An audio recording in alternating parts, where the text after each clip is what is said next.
ఉప్పు వేసుకోవాలి ఫ్రెండ్స్ పచ్చి పులుసులోకి.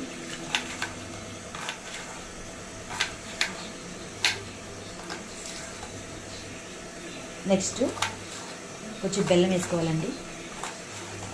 వేసుకొని చూడండి, చాలా అంటే చాలా టేస్ట్ ఉంటుంది. నెక్స్ట్ వంకాయ గుజ్జు ఇందాక తీసి పక్కన పెట్టిన కదండి, అది వేసుకోవాలి మనం. ఆనియన్స్ కూడా వేసుకోవాలండి.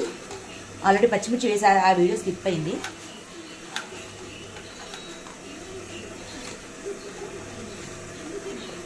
ఇవ్వండి, ఇవన్నీ వేసుకొని ఇలా ఇలా పిసుకాలండి.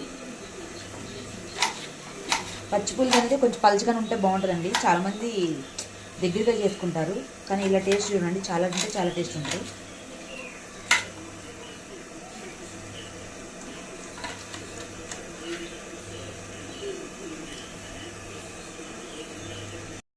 ధనియా పౌడర్ వేసుకోవాలండి, బాగుంటుంది ధనియా పౌడర్ వేస్తే పచ్చిపులుసులోకి.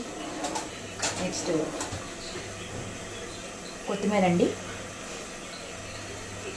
కలిపేసుకోవాలి. ఇక కలిపేసుకొని నేను ఇవన్నీ ప్రాసెస్ అంతా చేసినాక లాస్ట్లో అన్నిటికీ తాలింపులు వేస్తానండి. చూడండి, నాకంటూ అంతా ఒక ప్రాసెస్ ఉంటుంది.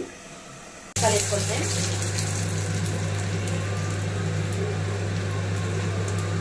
జీలకర్ర, కొంచెం ఆవాలు,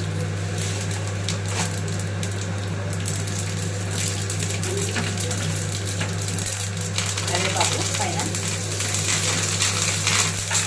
వంకాయ పచ్చి పులుసు అండి, చాలా అంటే చాలా టేస్ట్ ఉంటుంది.